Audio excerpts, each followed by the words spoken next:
Good evening, everybody. My name is Alan Levine, and together with Tom Merrill, I run the Political Theory Institute at American University in Washington, D.C. We have two events coming up still this semester. On November 9th, we have a celebration of a book called The Black Intellectual Tradition with its authors, Anika Prather of Howard University and Angel Adams Parham of the University of Virginia. And that event will be live on campus at American.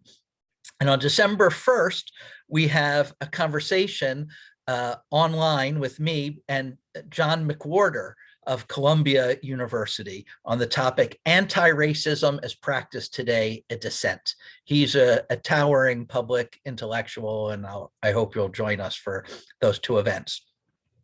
But today we are very fortunate to have one of the world's great Thoreau scholars with us. Robert Pepperman Taylor is a professor in the Department of Political Science at the University of Vermont, where he's taught since 1986. He's also served as the Dean of UVM's Honors College, as the director of its John Dewey Honors Program, and as honors coordinator for UVM's College of Arts and Sciences. That's a lot of honors, Bob. Does that square with Thoreau? I don't know. He's also the author of 3 books on Thoreau: America's Bachelor Uncle, which is this one right here, Henry Thoreau and the American Polity, The Rutledge Guide to Thoreau's Civil Disobedience, and Lessons from Walden, Thoreau and the Crisis of American Democracy, that our conversation today will be drawing from. And this book won the American Political Science Association's award for Best Book of 2020 in American Political Thought.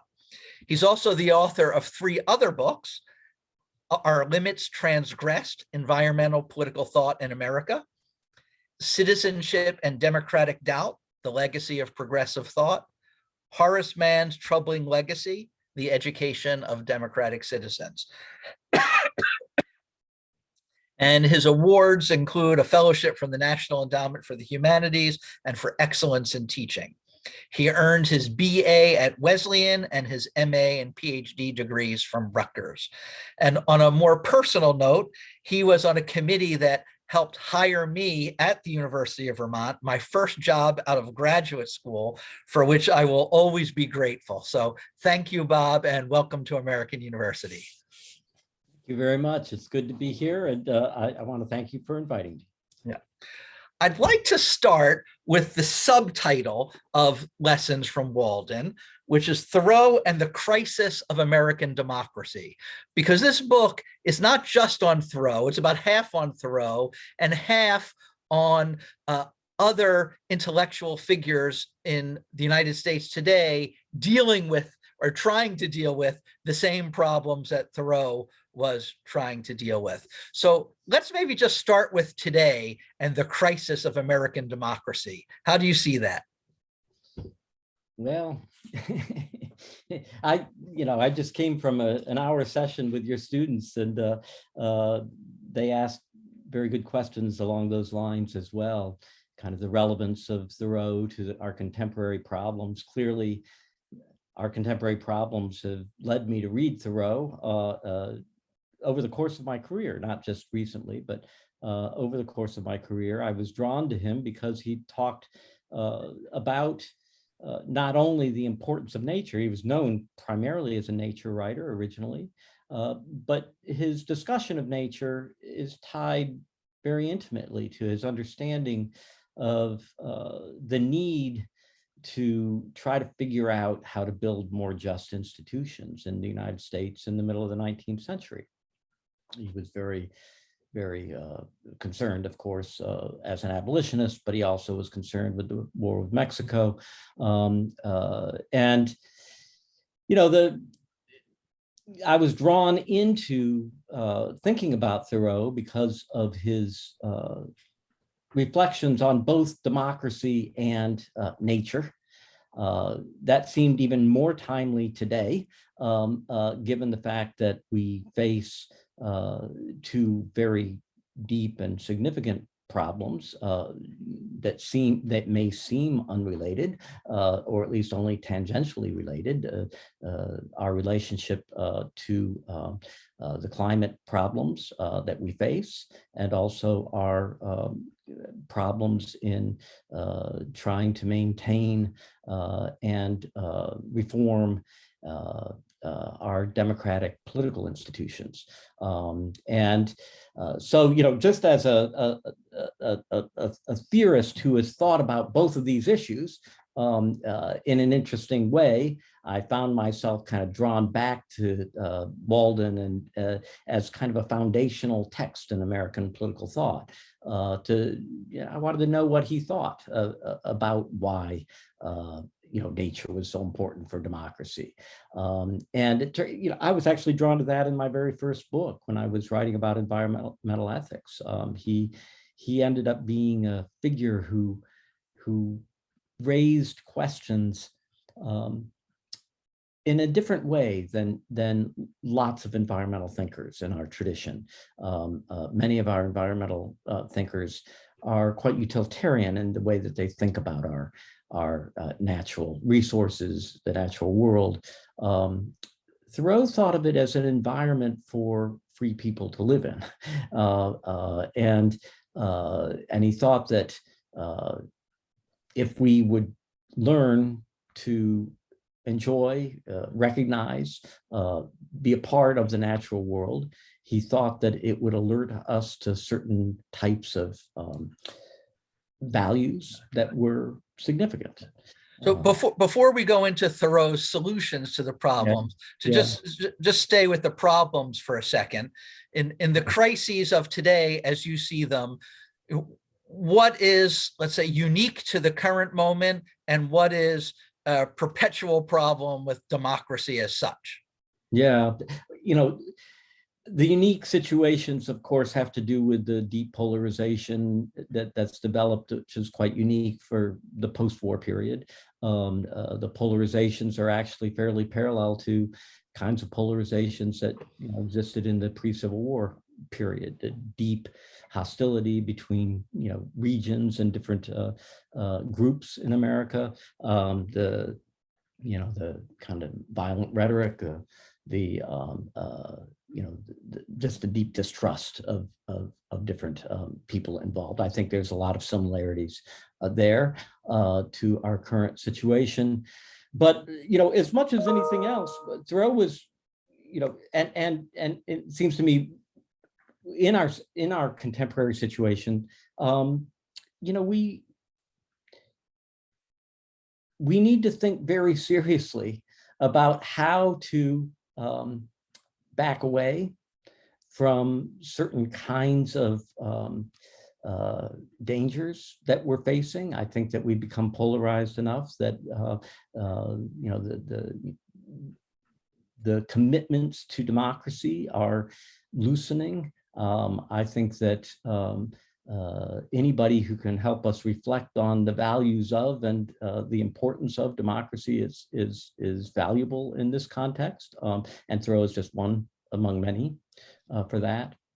But in the first chapter of your book, and this is what you talked to with our students a second ago, but for the sake of our live audience here, you trace back in the intellectual tradition people who are concerned with the problems of democracy, going all the way back to Plato. You just say a word about that, and then we'll turn to Thoreau. Yeah, absolutely. We know that from the very earliest texts of political philosophy, people have been worried about democracy. They've been worried about democracy because they think democracy is probably wrong-headed in a couple of ways. One is that the many, the demos, are often ignorant. They're often passionate and not rational. They often can be swayed by emotion rather than reason. And they can also be vicious, they can be tribal, they can be dangerous. Plato thought that the great danger is that they would be undisciplined. They would flit from value to value. They wouldn't have a constant moral perspective, and that would undermine the integrity of not only the Democrats' private lives, but of their ability to live a disciplined and reasonable public life. He thought they were very privatizing and relativizing about values, and that these were all dangerous and could lead to public, kind of a dissolution of a sane and stable politics. And eventually it could lead to the need for a tyrant to establish or reestablish order. What's so interesting to me as a student of American political thought is the degree to which the tradition in America that has been very supportive of democracy has also been very worried about these same types of problems. And for good reason. And for good reason. We see this starting to emerge, early in the nation's history, the deep concerns about these problems. Certainly during the Jacksonian period, the fear of fierce polarization and distrust between Whigs and Democrats. We see a number of ways that Americans have tried to address these concerns. One of the ways is through education. Early in the nation's, we have strong educational roots all the way back through the colonial period, but the public schools started to emerge in the 19th century as fundamentally in order to answer these types of concerns. But also you see a real interest in the role of the natural environment as a kind of tutor or discipline for these democratic peoples, and the ways that this environment could be used to encourage responsible, disciplined, independent citizens. Yeah. Good. And Thoreau talks about both of those things that you just mentioned. But before we get into Thoreau's ideas, maybe could you just tell us a little bit about Thoreau and his life and times? Yeah. And, I think most people today know that Thoreau was influential on Gandhi, who was influential on Martin Luther King, and that kind of cycle. But tell us a little bit more about him. Yeah, Thoreau was born in 1817. He died in his early 40s in 1862. He died of tuberculosis, the epidemic of his generation. His sister and his father also died of tuberculosis. He was born into a middle-class family, kind of a struggling middle-class family. He was the one son. There were two sons. He was he was the younger one and the more capable, intellectually, academically capable son. And he was sent to college at Harvard. He came back. By the way, he probably, almost certainly heard Emerson's Pi Sigma Alpha, not Pi Sigma Alpha. His Phi Beta Kappa speech, the American Scholar speech at Harvard. He came back to be a school teacher. He quit his job as a school teacher when he was told he had to whip the kids. He and his brother. In fact, if I remember the story right, it might have been one of the Alcott kids he was told he had to whip. He and his brother started a school, and then that eventually failed. He needed to find a career. There's kind of three big sorrows in Thoreau's life that are interesting to know about. One is that he always had to seek for a career. It never came easy. He ended up becoming a surveyor and kind of a general handyman and a writer. But his career as a school teacher, he was told by his mother and his sister at one point that he had to move to Kentucky, to the frontier, to get a school to teach in. And apparently the tears welled up in his eyes, and they said, "Oh no, you can stay home." And he was a village man. He was famous for having traveled extensively in Concord, as he says. He never traveled far from Concord. Only at the end of his life did he go as far west as Minnesota to try to find a space where his tuberculosis wouldn't be as bad. He's known for two events. He's known for having been arrested in the summer of, I believe it's 46. He was walking into town to get a shoe fixed, and his friend, the local constable, asked him if he was going to pay his poll tax, which is a tax that every voter, every eligible voter had to pay. And Thoreau said no. And Sam said, "Well, if you're hard up, I can pay it for you." And Thoreau poked Sam in the chest and said, "No, I didn't pay it because I don't want to pay it. I don't believe in paying it because the state of Massachusetts is implicated in the crime of slavery, and I'm not going to pay my poll tax." And Sam got mad at him. They poked each other in the chest.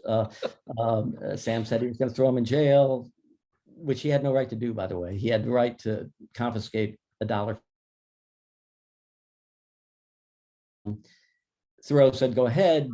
Sam threw him in jail. Sam went home, took his boots off. Somebody came and paid the $1.50. Sam's daughter said, "The poll tax has been paid." And Staples said, "My boots are off. He's spending the night." And so in the morning, he went back to let Thoreau go. And Thoreau was so mad he wouldn't leave, mad as can be. And so Sam had to throw him out. So that's the one event, one of the two events he's well known for. And it's a remarkably kind of semi-comic, not very big event in some ways. And I'll come back to that in a moment. The other event that he's known for is that during that period, he was living in a cottage that he built out of lumber that he bought from a Irish laborer, railroad worker.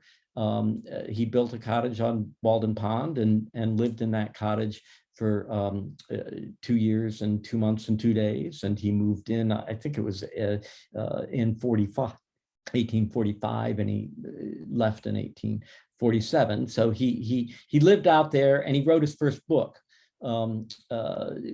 which is called A Week on the Concord and Merrimack River. And that book was an opportunity for him to come to terms with the fact that his brother had died, his brother whom he loved very much, and who died in his arms. His brother had cut himself shaving and died of tetanus. Just a terrible, horrible thing. In fact, it was such a traumatic experience that Thoreau had sympathetic tetanus for about a month, and everybody thought he was going to die. But he recovered,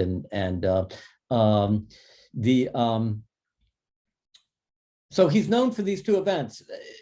What's really fascinating about these two events is that they're both completely derivative. That is, other people have done these things. Bronson Alcott didn't pay his poll tax and got thrown in jail until somebody came and paid his tax for him.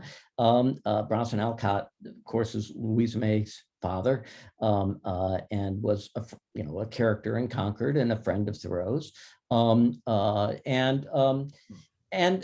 one of Thoreau's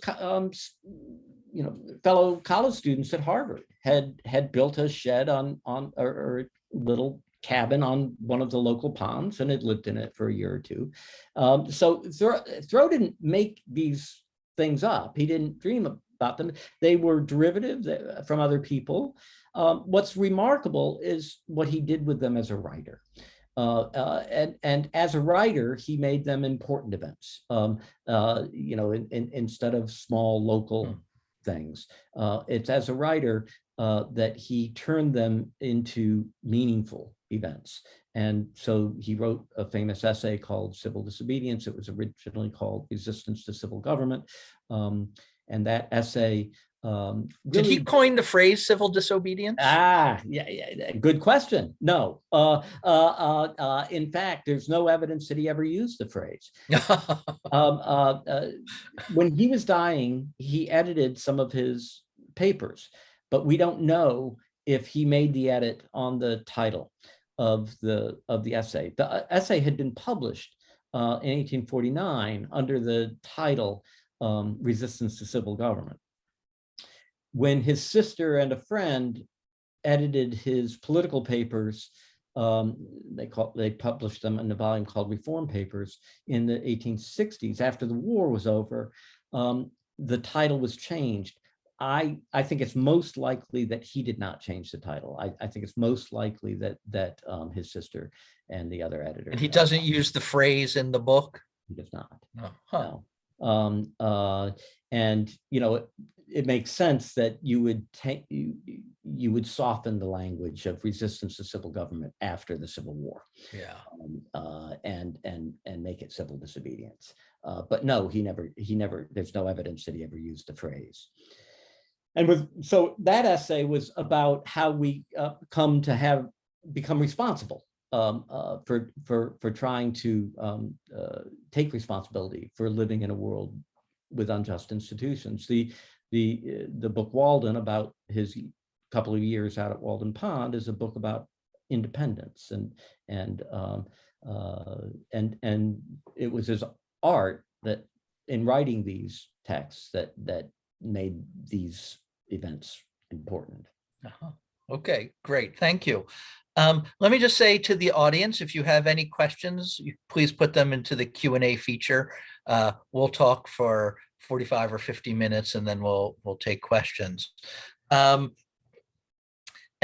your book, Bob, the Lessons from Walden, it's really sort of organized around three different central ideas of Thoreau's that you want to advance and bring to sort of current conversation.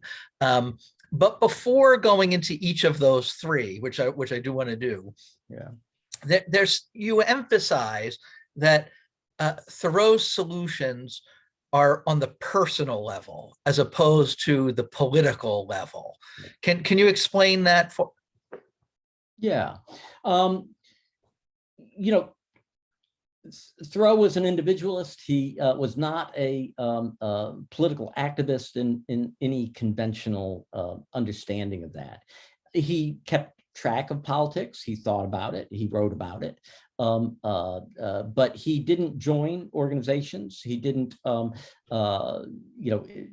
he came out of jail for that night in jail, he actually sponsored a meeting of the Women's Abolition Society out at Walden Pond, and so his sister and mother and other women came out and hung around with him, but he didn't join abolition organizations the way that his other members of his family did, and so he was not a conventional political activist, and it's one of the paradoxes of Thoreau, as Thoreau's reputation in the United States. One of the paradoxes is that he in many ways was not a very political person. Hannah Arendt didn't understand why we'd spend any time with the guy at all. Politics is about building coalitions. It's about working with other people. He didn't do a lot of that. He did more than she said. He did move people along the Underground Railroad. He did give speeches when Frederick Douglass had fled the country after the John Brown raid. Thoreau stood in for him in Framingham and gave his famous Slavery in Massachusetts lecture, along with Garrison and others at that meeting. So, he did appear in public spaces, and he gave lectures and such, but he was not involved in what we would think of as civil disobedience in any conventional modern contemporary sense. He wrote about the ways in which individuals should learn both to take responsibility for their private lives, and also ways of reshaping and redesigning their private lives so that they would become happier, less entangled with injustice, more satisfying in a lot of ways. So he said, I went to Walden to engage in some private business. It's also clear, however, that he thinks that this private business is deeply important for the nation and the type of people that we are. He thinks that the people he knows, the society, the community he lives in, is full of people who feel alienated, who feel anxious, who feel like they don't control their lives, that the economy is bigger than they are, that they're all those feelings somehow ring true, don't they? Yeah. It's like, so what else is new? His famous phrase is, people live lives of quiet desperation, and he includes himself in that. When we read, it's clear that he thinks that he can speak about these matters because he too has been desperate and has felt anxious and alienated and like the world is out of control. And it's clear that he thinks that if people learn to take control of their own lives and learn to be independent, that this will have significant impacts on the public good. Now, he thinks that over time that will happen. That he thinks an awful lot of our politics at the time that he's writing is, a politics that is reactive and growing out of these anxieties, and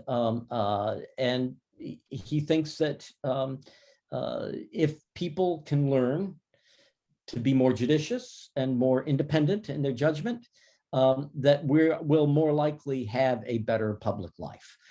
He moved to Walden Pond on the 4th of July. He says it was an accident, but it was I don't believe it. Not an accident. It was an attempt to tie together personal independence with what he thought was important for the nation. Yeah. Right. Nice. And so the frame of your argument about Thoreau is that what he's really interested in is awakeness, aliveness, right? Waking people up to their consciousness, waking them up to the depth and nuance of the world. Yeah. And the connection to politics. You have a line somewhere in the book that political reform results from private reform. Yeah. Right. And so Thoreau is about, in the first place, helping people develop moral character, personal responsibility, right? And that it's from that and that individual change that eventual political change will come. Is that right? He did think that. And, and his views are very, they're very austere in some ways. I mean, in civil disobedience, he says, listen, you should squat on the land, make a small crop, eat it fast, and move on. Don't let your affairs be very extensive. If you want the kind of independence that will allow you to have private judgment, not be beholden to other people that you need to always be worried about, where you will not feel as if you have to compromise your principles all the time. He said, you really have to be willing to live a quite simple life. Yeah, good. And that's the first of the three things that you focus on, right? It's simplicity, the idea of marching to your own beat, your own drummer, and then nature. So let's take a couple of minutes and go through each of those. So what's the argument for simplicity? How does simplicity make each and one of us better, happier, and more responsible? Well, he thinks a number of things. He thinks that a simpler life is simply not going to be as distracted by trivial things. He thinks it's much more likely to allow us to focus on important things. Get down to the roots of life and figure out what's really of primary concern. It also will reduce our feeling of being out of control of our lives, our feelings of alienation. We don't ride on the railroad, he says, the railroad rides on us. It sounds a little bit like Marx, in the economic and philosophical manuscripts, talking about, how the objects that we make come back and haunt us and control us. He also thinks that simplicity will extract us, at least to some degree, from unjust relationships. This, of course, in the 19th century had to do with, he thought that we should, he agreed with many abolitionists who thought that there should be a boycott of products that were produced by slave labor. And once again, that wasn't unique to him. That was a regular part of much of the abolitionist position. So yes, he thought that all of that was important and ultimately could lead to greater independence. And one of the things to stress here is that we think about simplicity as giving up a lot of stuff, and living a more austere and difficult life. Thoreau didn't view it that way. Thoreau held the view that that quiet desperation that so many of us feel come from our entanglements that we can't control, and that we are much more likely to have happy, vigorous lives if we live more simply. And we don't, extricating ourselves isn't a sacrifice. It's actually, it can be a pleasure. Right. And it's thinking through what's actually important and letting go the unimportant things, which when we spend too much time with them or care too much about them, they take us away from ourselves and make us dependent on all sorts of other things to our detriment, to our unhappiness. That's right. Yeah. That's right. I mean, he knew his Greeks, and he knew that the idea of ethics is actually it can be tied to an idea of trying to figure out how to promote your happiness. Much of what we do is a mistake along those lines, right.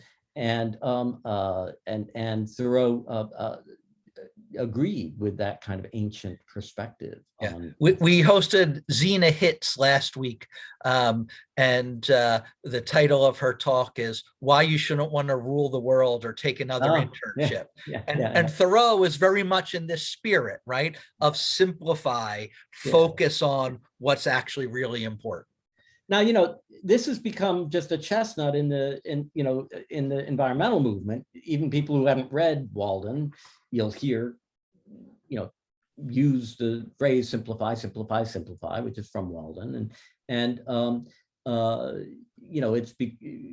it's a common refrain that you see not only in the environmental movement. We have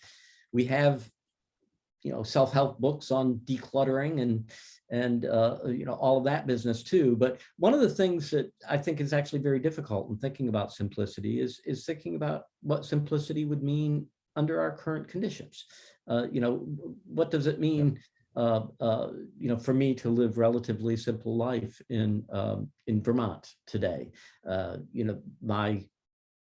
Just to confess here for a moment, my shoulders are starting to tell me that splitting wood is getting on my, it's becoming more difficult. The simplified life of providing my own wood, may not be a great idea for the next 10 or 15 years or so. So let's turn to that, though. What would it mean to live a simplified life today? Because one of the things that is, as I said earlier, really interesting about the book is for each of these 3 points, of which simplicity is the first one, right? Half the chapter is on Thoreau's argument for it, and then half the chapter is other people today or of the last generation or two talking about the same thing. So could you pick a couple of representative people that you discuss in the book on the simplicity theme, and what would it mean for us today? You can find people who are willing to, think quite radically about this. There are people who go back to the land and try to live extremely simply. They try to extricate themselves from machinery. One of our great novelists and essayists and environmentalists is a guy named Wendell Berry, a farmer in Kentucky. He farms, much older than I am, and he farms his land with animals. He's got better shoulders than you. He's got better shoulders. He's got better everything. If only I could write a sentence the way that he could write a sentence.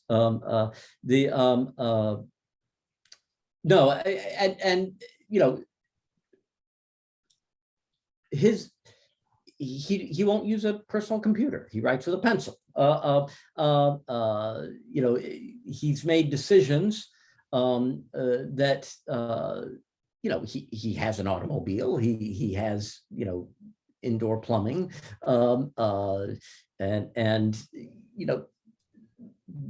deciding to farm with animals instead of tractors can be difficult, and it can not be as lucrative as using machinery and lots of chemical fertilizers and all of that kind of business. But there are people who make these decisions. My son is a farmer, and he has made decisions about the way they're going to grow their food that will be much more simple than kind of the industrial processes that you find on lots of farms. And his apples, though, might actually have taste. Well, they might have taste, but they might have scab too. There's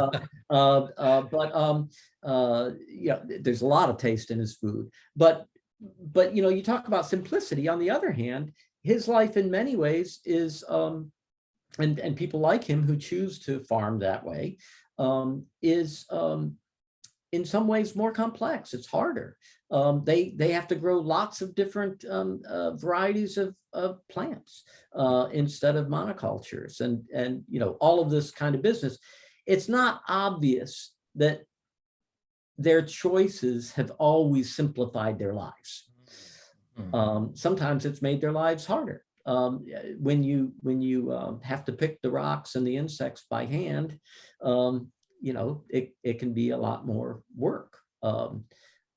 Right. But there's, it's very interesting. If you want illustrations in the contemporary world, new agriculture, there's a whole lot of people trying to reinvent agriculture in America today.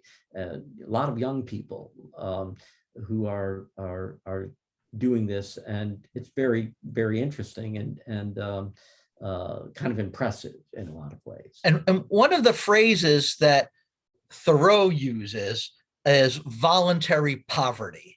And this word poverty sounds very extreme, and that phrase seems to support the people who want to go back into the woods and sort of live primitively. But I think as you unpack Thoreau's ideas, it's not really about hardship and a kind of purity and giving up civilization. It's really about moderation, right? But Thoreau doesn't use the word moderation. That's your kind of rescuing him from the more extreme formulations that he uses. Is that right? No, that's true. I think that's right. I do think, I think it's, basic old Aristotelian insight. The economy should be there to produce the conditions for living the good life. It shouldn't be the good life itself. We shouldn't allow the economy to become our whole life. And so I think that that's right. I don't think, one of the things about Thoreau is that, and he would admit this, there's not an attempt to rediscover a lot of stuff. There's an attempt to say things that he just thinks have been universally true for a long time. And that people all over the world have known this, that, for example, that we shouldn't allow the economy to control us, we should control it. Right. It's hard to know how to do that. But in the modern world with all the technology, we're really tempted away from ourselves to our detriment. Right. Yeah. Okay. So simplicity is actually, I think that if it's going to make any sense at all to us, it has to be a kind of moderation that allows us to feel and to actually be more in control of our lives. Right. Okay. But control the machines, not let the machines control us. All right, let's go on to the second major area that you want to bring Thoreau to bear on. And this is the idea of different drummers. Can you unpack that for us? Yeah, this is probably my most critical chapter of Thoreau. And in some ways, I really kind of admire, the line there is, if perhaps the eccentric person is marching to the beat of his own drummer. And once again, even if you hadn't read Thoreau, you've probably heard that said, and it's a praise of eccentricity. It sounds, almost like John Stuart Mill's kind of praise for eccentricity. Students in Individual Freedom, that's John Stuart Mill, chapter 3, coming next week. Yeah, me too.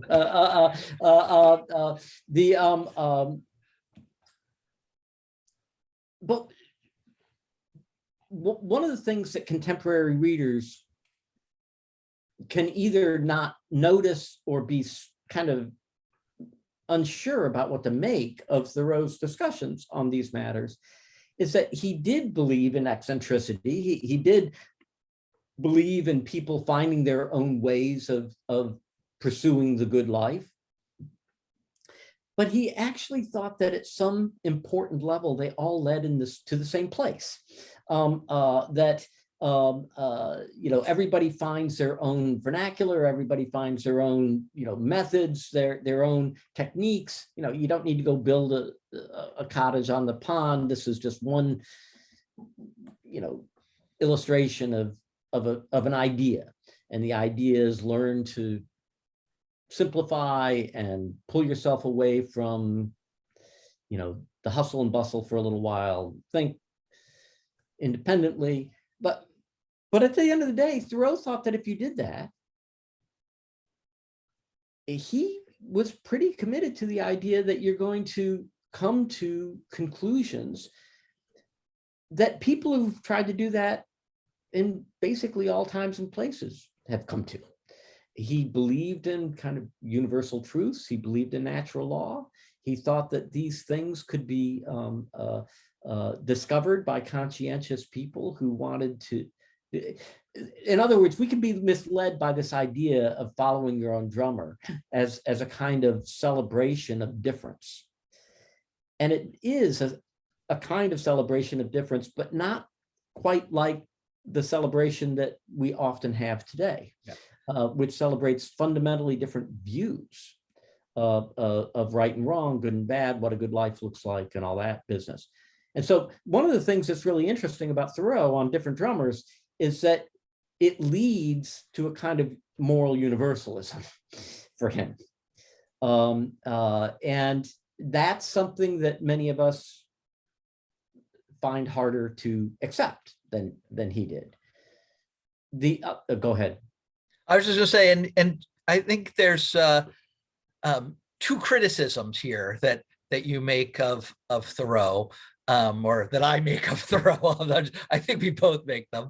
But one is in this kind of optimistic view that all the different thought traditions in the world say the same things, right? And so he was, you mentioned to the students earlier that he had the greatest collection of books on Asian thought in the United States during his lifetime. And so the Indian tradition, the Confucian tradition, Christianity, the ancient Greeks, they all said the same thing to him, right? Yeah. Yeah. And even American Indians, he was studying American Indians when he died, and great admiration for them. Right. So, I admire his interest in all those different traditions and cultures, but it doesn't quite seem like they all say the same thing. Yeah. And then the other thing about this is he talks a lot about eternal truth, or in his nice phrase, the eternities. But he doesn't really tell us what that is. And all the different traditions say the same thing, but it's not quite clear what that is. Is that right? Well, yeah, it is clear. But I think that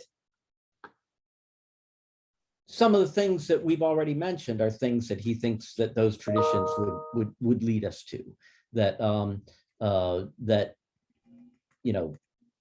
living a simple and unalienated life, I think he thinks is probably a universal, good that you can find in all these different traditions. Okay, he was a different biographers stress different elements of his character. A guy named Richardson wrote a great biography of him a generation ago, and he emphasized that Thoreau had a very martial bearing, and a very martial kind of asceticism, and that's true. And he admired those types of qualities in all the different traditions that he knew about. Other people, like his most recent biographer, Laura Walls, a terrific biography written in 2017, published in 2017, emphasizes his role as a writer, and his feeling of solidarity with writers from all these different traditions. So, but no, I don't think, he never sat down to write a detailed, explication of these philosophies. He aimed to lead us to think about them. Yeah, right. And the practical effect of wanting people to pursue their own paths to the same truths, right, ultimately, but to pursue their own paths, is that we need to be prepared to reflect on the multiplicity of the world and to choose our paths consciously. And that leads him to the importance of liberal education. Yeah. Yeah, no, I think that's right. I mean, there's two methods that he discusses in Walden for how we can claim a kind of independence of attitude and intellect. One is by reading books, and he has a great chapter on reading, and at the end of the day, he thinks that's a great possibility, for us, and he's right. That he read a lot, but he also knew that to read well, you needed to read in the languages that people wrote in, and he read a lot of different languages. He read Latin and Greek, and he read modern European languages, a number of them, he was always reluctant to say too much about the Indian and Chinese traditions because he had to read them in translation. But he had great respect for, the greatest book was the Iliad, for the, the kind of great books as a source of wisdom for how to live. And but he also knew that that wasn't a democratic resource in the way that he wanted a democratic resource. Most people aren't going to read Latin and Greek in his community. And so he turns, right after talking about reading, he turns to nature. He talks about nature as having kinds of less. If we learn to read nature, if we learn to think about nature, if we learn to be in nature in particular ways, just the way you have to learn how to read in particular ways. He was actually quite optimistic that nature, the beauty of nature, is that it's democratically accessible. The sun shines as brightly on the almshouse, door as it does, anywhere else. And so that's nice, and that's nature is the third of the 3 points that you want to emphasize. Let me just mention quickly, please, if you have questions, people, put them in the Q&A. We'll get to those in a few minutes. So we're going through, so we've talked about simplicity, the idea of following your own drummer, and now nature. And from following your own drummer, which is reading books, and you made the nice transition to the third point, which is reading nature as a more democratic way of inspiring and uplifting individuals. Yeah, he was not unique in this. Emerson wrote about nature, lots of people in the American tradition have written about nature and kind of the moral role of nature, and we can think of Jeffersonianism as talking about the yeoman farmer being disciplined and independent by the kind of work they have to do in sustaining themselves in independent farms and that kind of business. But it does seem to me that when he talks about nature, there's a number of things he in one of his essays, he says, "In wildness is the preservation of the world." In many of his texts, he encourages us to not be overly civilized, to have one foot in nature. His images for this, he writes about wild apples. All apples were originally domestic apples. The wild apples that you find in the countryside have gone back to nature, and that's a great symbol of his. He likes huckleberries for similar kinds of reasons. But for Thoreau, when we open ourselves to experiencing nature, there's a number of things that we learn. We learn beauty. We learn to live in the moment, to simply enjoy the present, to be in the moment. Our economic life tends to make us always anxious about the future, and he thought that it was possible to be in nature and just experience the present, a kind of timelessness. And he also thought that it would produce, the possibility.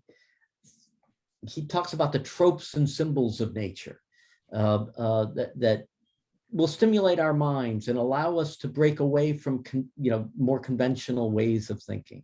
And so he's actually quite optimistic about all of this. He wants towns to all have village forests around them so people can go for walks and enjoy the outdoors. He's not what we would think of as a wilderness enthusiast. He's not somebody who's trying to get away from, a peopled landscape. In fact, the one time when he gets to a completely unpeopled landscape at the top of Mount Katahdin in Maine, he kind of freaked out. It was not a place for people to be. It's the valleys, it's the agrarian valleys that he wanted to be in. And also nature teaches us our limits. What he hoped is that we would learn to moderate our desire to control and manipulate nature, to dominate it, to enslave it, to make it serve our will and our will alone. He wanted to learn that the world was bigger than our will. And so in a lot of ways, he's part of a tradition that is quite nervous about the Enlightenment tradition of mastery of nature. It's not that he's trying to teach us. He's not a Luddite. He's actually quite skilled as a craftsman, as an artisan, as what they might have called a mechanic. He was an inventor, and he was interested in machines, and he admired engineers, who could build good machines. But he did, once again, want to moderate our impulses, to subdue the natural world. He thought that that was not the direction wherein would lie happiness. So what criteria does Thoreau use, if any, to decide how much conquest of nature is okay, yeah, and how much isn't? No, he doesn't have a systematic theory of that. Yeah. What he has is a warning about it, right? And what he wanted to suggest is that we need to be very careful about this, and we needed to resist the temptation to always move in the direction of the machine, as it were. Later Thoreauvians, people like Bill McKibben and today, and environmental writer, and Wendell Berry, the farmer I mentioned earlier, they often you'll find in their writings and in the writers of other kind of Thoreauvian environmentalists, you'll find praise for the Amish, who actually, they don't reject technology in and of itself. They make decisions about which technologies they think will be liberating and which ones they think would be enslaving. And they make those decisions kind of on a case-by-case basis. And I think that is a kind of Thoreauvian attitude. There's no formula. There's no formula for how to do it. But I just want to reemphasize, though, that for Thoreau, it's not that nature is like somehow pure and we humans are trampling on it and we need to get out of the way. No. That Thoreau wants us to experience nature, to uplift the human, right? To tame the human, to show us somehow our proper place in the cosmos. Right. Yeah. No, that's correct. I mean, Thoreau did not hold. A number of people have tried to make him into a biocentric environmental theorist, somebody who believed that the biosphere was the proper location or object of ethical concern. And Thoreau has moments that sound a little bit like that, but overall, he very much was in the kind of humanist tradition of hoping to think seriously. He didn't think about people as he hoped that the wildness that he encouraged would enter our civilization, as it were. Not that we would separate the two and let them each go their separate ways. What does that mean? To have wildness as part of our civilization? That we would tame our desire to pursue mastery at all costs. In the book, I discuss these eco-modernists and transhumanists, this kind of fantasy about transcending the natural world altogether, about fully controlling and subduing the natural world. Perhaps for the transhumanists, even allowing human beings to leave their physical bodies, to download our whatever it is that they would download into digital form, into non-biological form. This is an extreme fantasy growing out of a kind of Enlightenment mastery, and it's to my mind a kind of pathology, and a real. Most people don't go that far, but Thoreau thinks he's part of a tradition that thinks that we need to accept, the natural limits, whatever they may be, of human life. Certainly, he would think that that meant accepting death. I really love the signs that people carried outside of Google. The Google Corporation, Google solved death.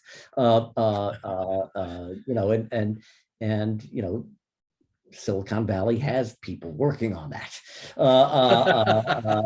which is a fantasy that Thoreau would warn us against, I think, and once again try to moderate our to try to learn how to live within the natural world more harmoniously. I don't think there's much more to say than that Thoreau is part of that tradition that thinks that we ought to be working on that. Okay. All right, good. Let's turn to some questions, Bob. We have a question from one of our grad students, Leo Balthazar Wiedemann, and he asks, to what extent do we risk progress when focusing on simplification? Yeah, I think we do risk progress. And one of the issues that I raised in the book is that,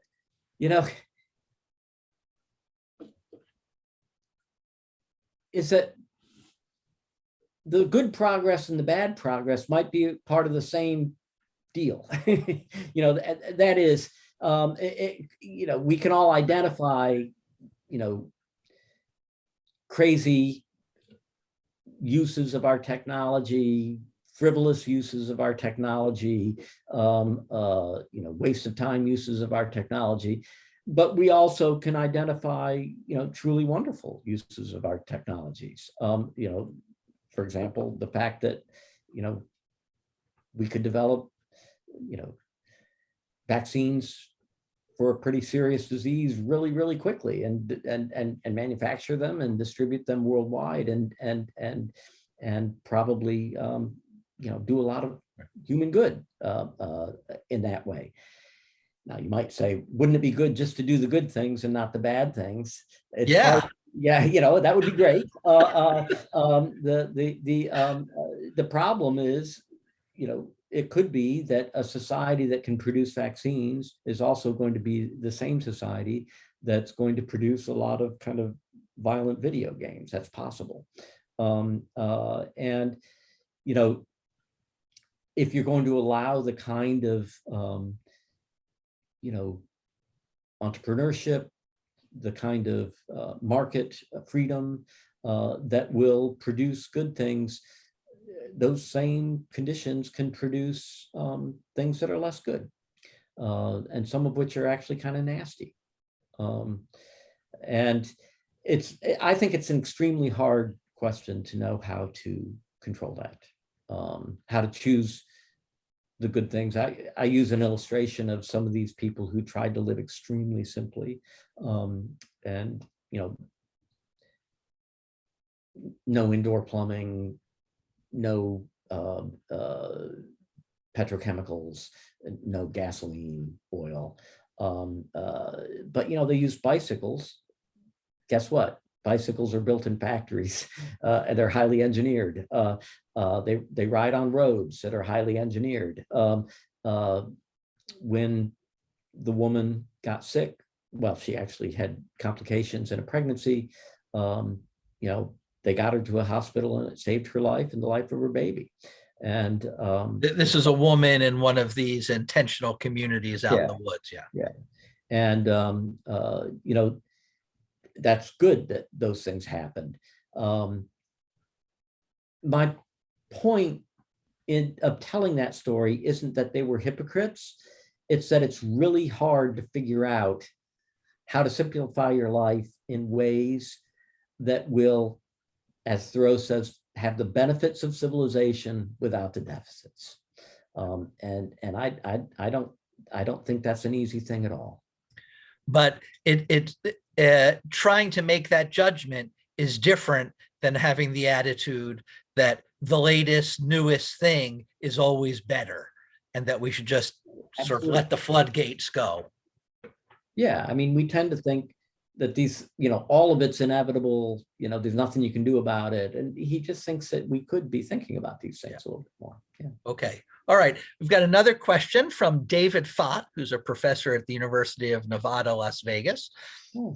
Here's, he says, is Thoreau's neglect of institutions the reason for his failure to give a more substantive moral standard than, quote, the individual as a higher and independent power?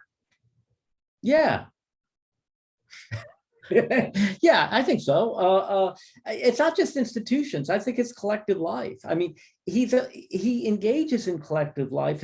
He was deeply embedded in his community, but when it came to political life outside of his immediate community, no, I think that Thoreau doesn't tell us much about how to do those things.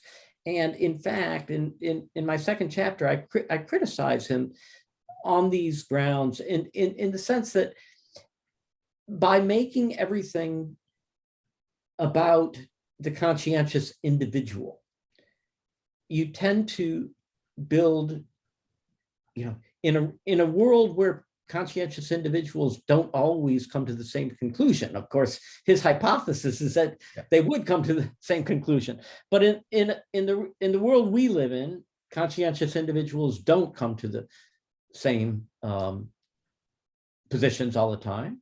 And as a result of that, you can just have conscientious individuals screaming at each other and calling each other names. That's not particularly helpful. It's potentially, you know, is corrupted by what Max Weber called an ethic of absolute ends. And you know, I think that's true. And I think the only way to learn to moderate our own moral instincts is to have to work with other people and talk through issues, compromise, get to know the people well enough to trust them and to think that they are people of goodwill. And I just don't think that Thoreau put himself in a position for that kind of political education. And I think we do need to do that. And if I recall this correctly, you talk about how Thoreau put some emphasis on local politics and getting to know people, but in your judgment, insufficient emphasis, right? And that you cite Aristotle's maximum of ruling and being ruled in turn as necessary, right. And more participation in actual politics is necessary for us to make these kind of good judgments. But I think that's absolutely, yes, those are, that's you. Yeah, I think that's absolutely right. And so it's good that I wrote it. You know, the one thing that he does do, and Nancy Rosenblum has talked about this a little bit. He does have this kind of quasi-political ideal of neighborliness. And I actually think that's kind of important in the sense that his conception of village life was a conception of a world that brought together lots of different types of people in who rubbed elbows every day and got used to one another, and that they would, learn to live peaceably together. I do think that,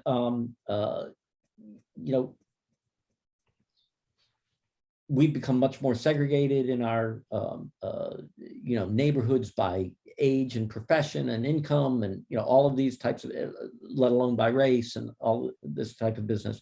And I do think that,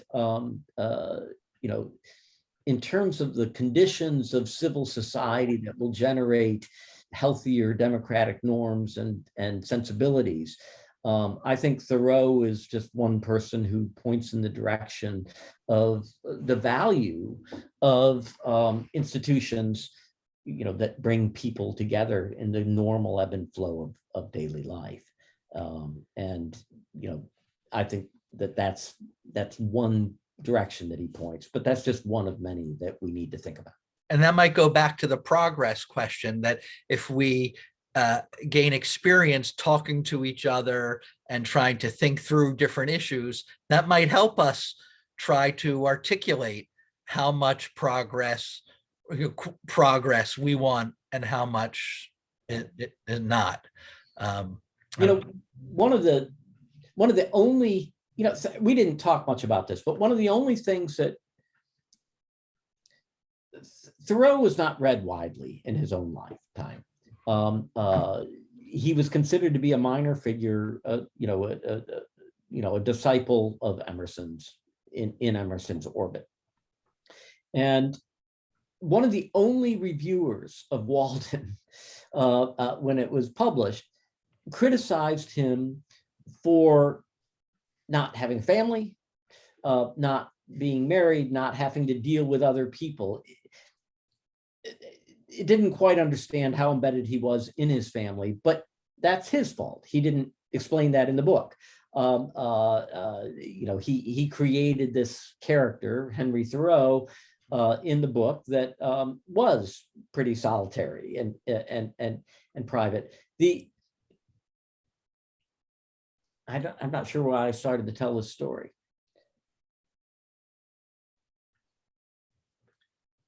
I lost my train of thought. Okay, all right. Well, we'll come back to that. Here's a question. I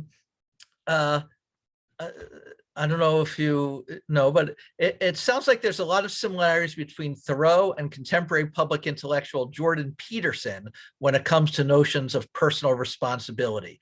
What are your thoughts on this comparison? I don't know Peterson's work, so okay. I can't help you. Right. Okay.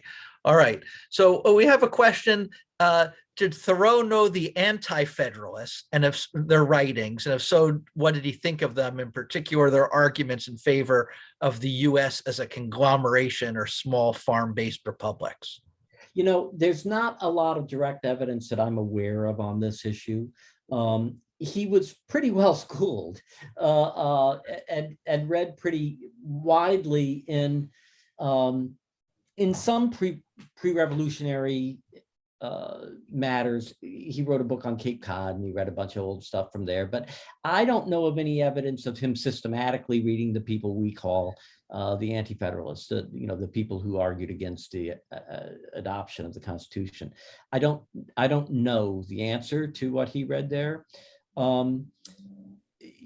His biographers would probably be in a better position to say, but having said that, I think it's absolutely true that Thoreau is on, in some ways, that side of the argument.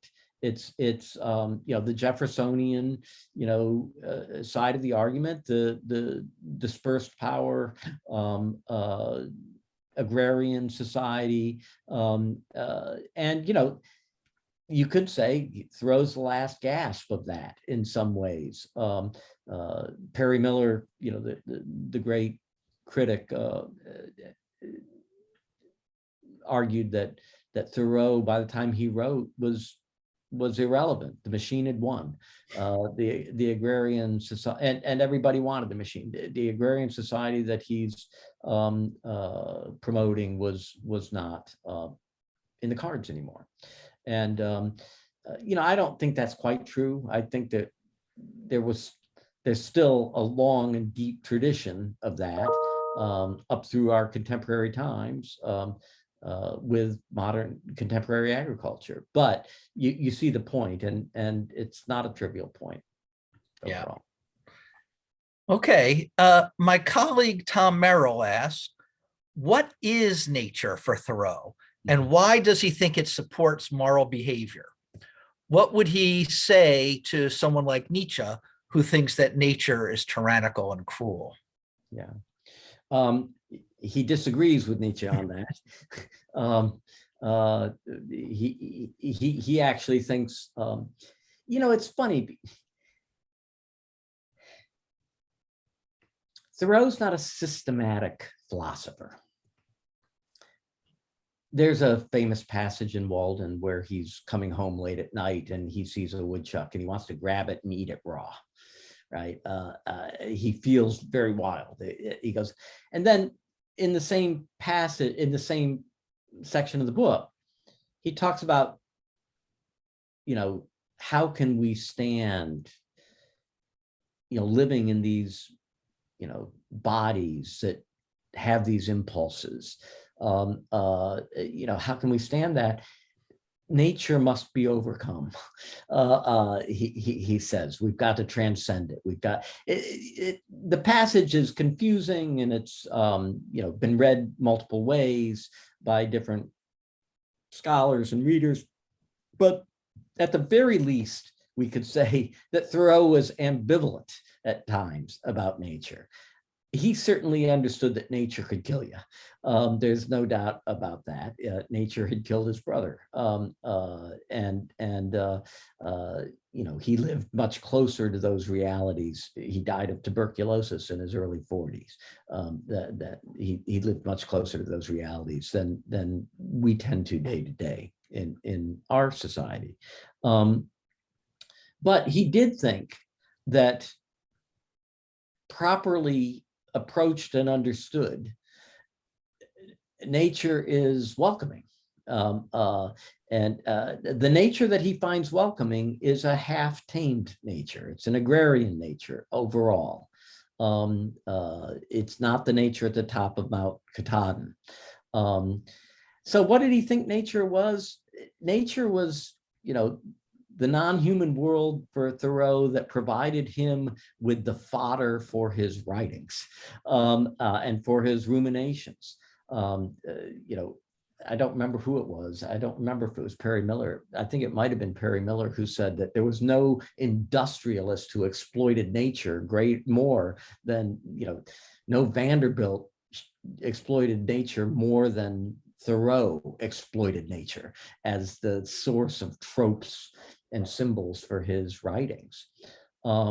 There's some truth to that, but he also thought that nature had some sort of particular resonance for human beings who are open to receiving it. And he thought there was a proper place for us within the natural world, even though he doesn't do as much to explain exactly what that would be as somebody like Wendell Berry, for example, who has a very well developed, agrarianism, a theory of what our proper role in the landscape is. Much more developed than you find in Thoreau. Yeah, so I think you partly answered the next question by pointing to the limits of what Thoreau articulates. But the question is, was Thoreau a philosopher in, say, the classical sense? No, I mean, only in the sense that he was fundamentally concerned about how to live correctly. Right. He called himself a poet. He aspired to being a poet. And he used poet and philosopher kind of interchangeably. He was certainly not what we would consider to be a systematic philosopher, and didn't aspire to be such either. He's much too intuitive for all of that overall. Okay, so I've got a few more questions here. One from Sunyata Kuri. Related to nature, in what way has a possible departure in nature / widening divide between city people and rural people contributed to tensions between Americans now? Oh, it's huge. Oh, It's obviously huge. I mean, in a lot of ways, our, you know, polarization is an urban-rural divide. yeah. Smaller town, larger city. You know, we talk about the right and the left coasts and the flyover country, but you know, that's often pretty much, you know, Yeah. an urban rural split. You know, even in very red states, you know, the urban centers have very different politics in most cases. So yes, this is a huge deal for our own politics, and you know, very important to think about, you know, how those worlds, you know, we can build better bridges between those worlds. And you know, I don't have the magic bullet on that one, but you know, one of the Okay. things that I did mention earlier is kind of the new agrarianism, the new farm movements. Mhm. I actually think that that's one hopeful thing. Um, I've known enough people involved in that movement to know that a lot of old timers are actually kind of impressed by some of these young people. They're impressed by the work ethic. They're impressed by the product that they can produce on their farms. And a lot of these young people are, you know, are from the city, you know, and from, you know, college, and you know, read the New York Times and the Washington Post, and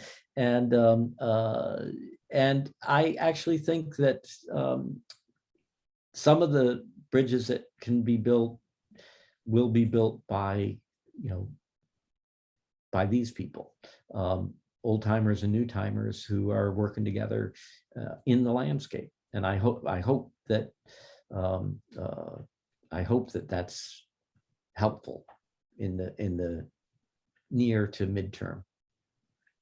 Okay, thank you. We've got two questions coming up on politics. I'll take them one at a time.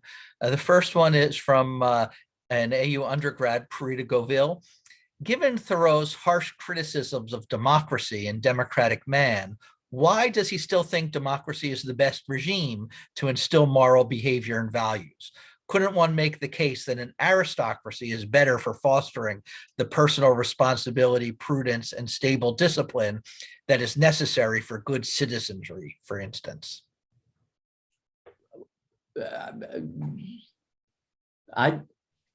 My understanding of aristocrats is not that they've always been, you know, the paragons of discipline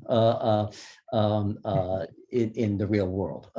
In fact, you know, one of the critiques of democracy is that we've democratized bad behavior that used to be confined just to aristocrats, and now that it's now that's true. That you might say, well, if we could confine it to the aristocrats and they could make everybody else behave, that might be useful, but. I think that for Thoreau, that's just a matter of equity and justice. He has very harsh things to say about the democratic process in civil disobedience. He calls it like gaming, a kind of betting on your own position, but not doing anything more than that. And I think that, you know, I, as somebody who thinks, you know, that democracy is probably a better decision-making procedure than lots of other ones, more responsible, more equitable. I think that that's not very helpful comment on his part. Thoreau's commitment to democracy runs deeper than this gets back to the issue that was raised by another question about his lack of interest in institutions and political practices. Thoreau's sensibility was the sensibility of a Democrat. He thought that all people were capable of living a satisfying life, regardless of where in society they are born. He thought that it would be possible for them all to reach a kind of satisfaction, a kind of character that would allow them to be both personally happy and responsible. And that sensibility is one that, I have a good friend he's kind of given up on democracy. And he says, who believes that anymore? Well, Thoreau still is optimistic about that, even if we have a hard time maintaining that optimism. All right, we've got two more questions and then we'll wrap up.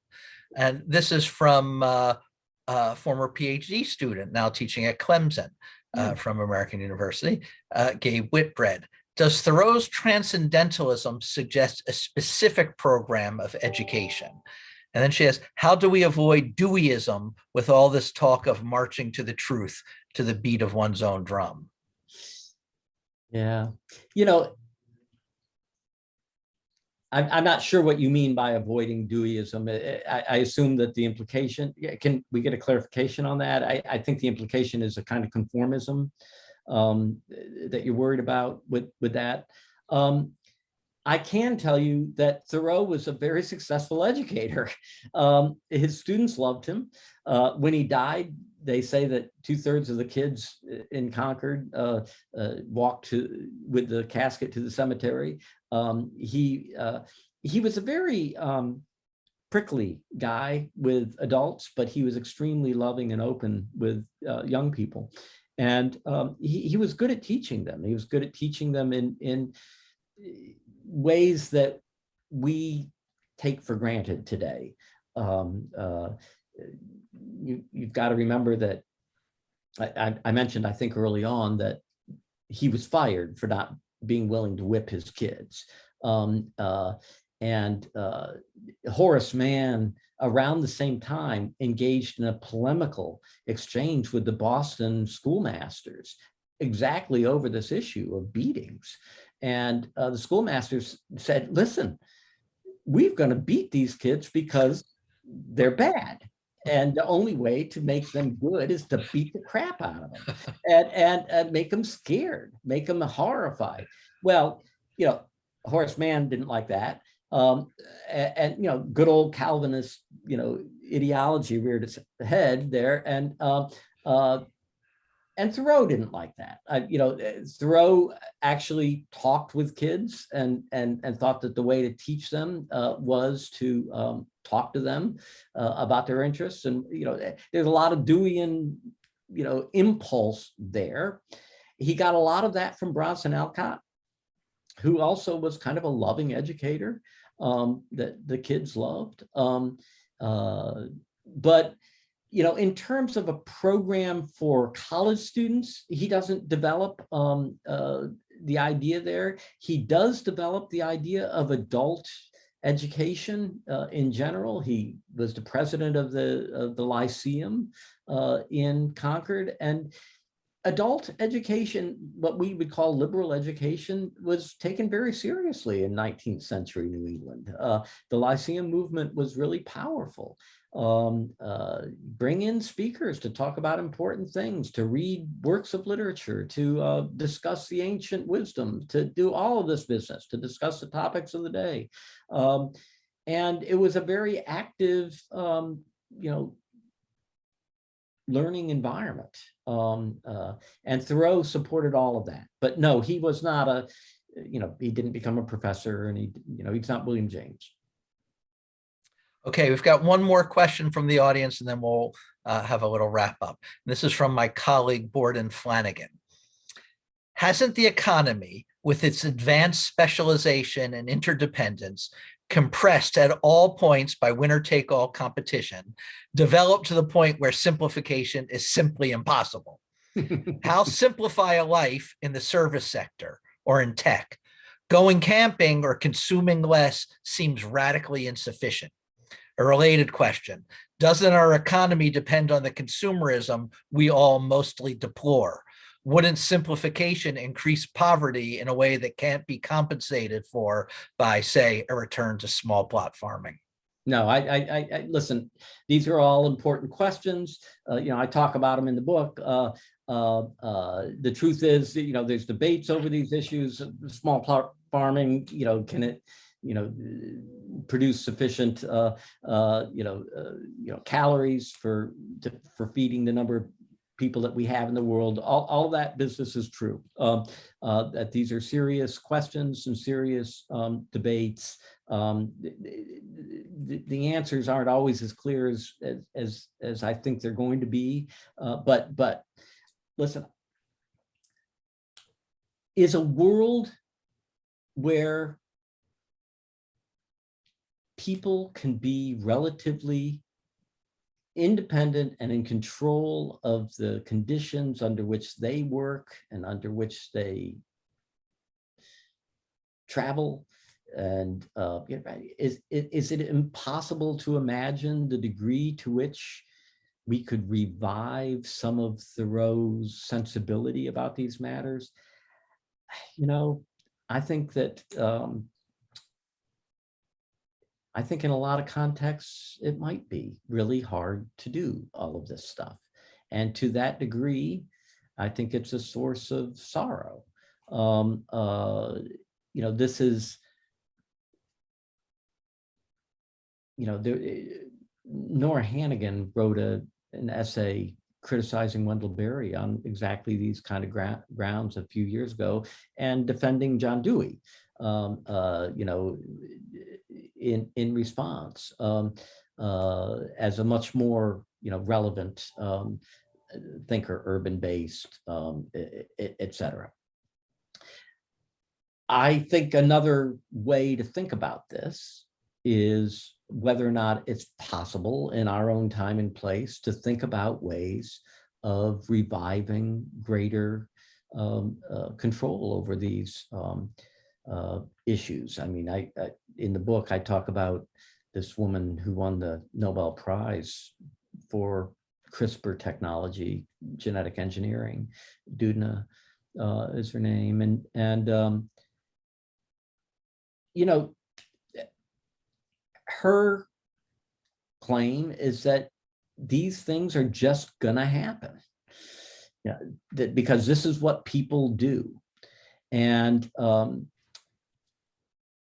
what's interesting is just the profound fatalism there in that attitude, this kind of teleology that there's nothing we can do about it. We can't make choices, meaningful choices about these types of matters. And, to the degree that you think that's true, Thoreau just sounds like a romantic kind of fool on the hill.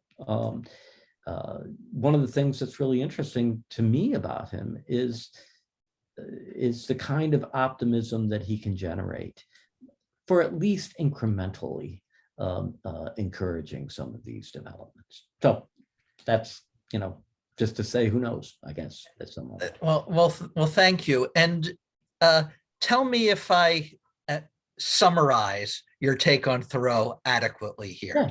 Because at the end of the book, you suggest something like Thoreau's inquiries are necessary but not sufficient to solve our problems.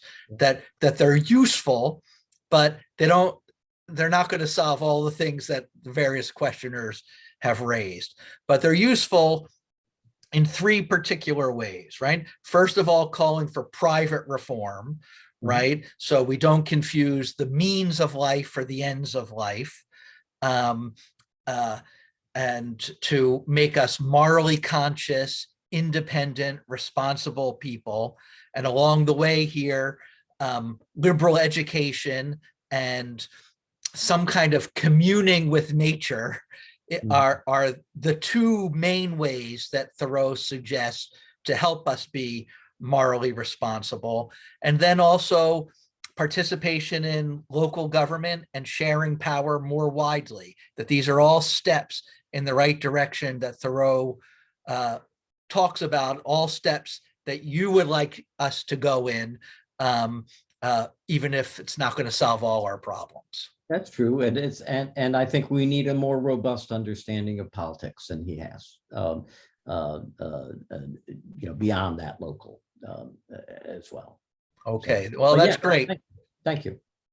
Yeah, terrific. Well, Bob, thank you so much for joining us today and helping bring Thoreau alive for us. I really appreciate it. My pleasure. Okay, and thank you all for coming.